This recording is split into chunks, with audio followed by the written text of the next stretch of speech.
Hey guys, I hope you're all doing well. Welcome to another video. For today's video, I'm going to show you how you can be able to fix TikTok profile picture not changing, okay?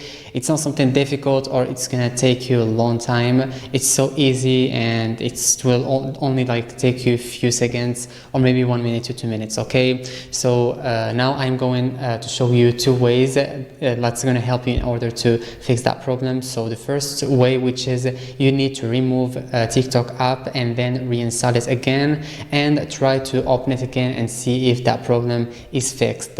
If not, what you need to do is to go to settings and then go to general and go to iPhone storage.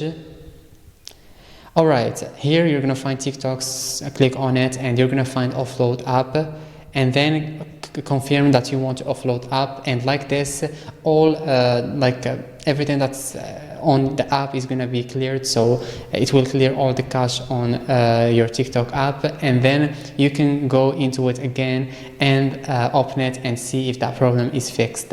If it's not fixed yet, here you need to go to the third way, which is you need to report a problem on TikTok, okay? So you need to contact the customer support from the help center. So that's it, guys. These are the three ways that you need to follow in order to fix that problem. So the first way, which is you need to remove the app and then reinstall it again. The second way, which is you need to offload the app from settings. And for the third way, if these two ways didn't work for you, you need to contact the customer support from the help center. So this was the video, guys. I hope it was useful to you and see you in the next video. Thanks for watching.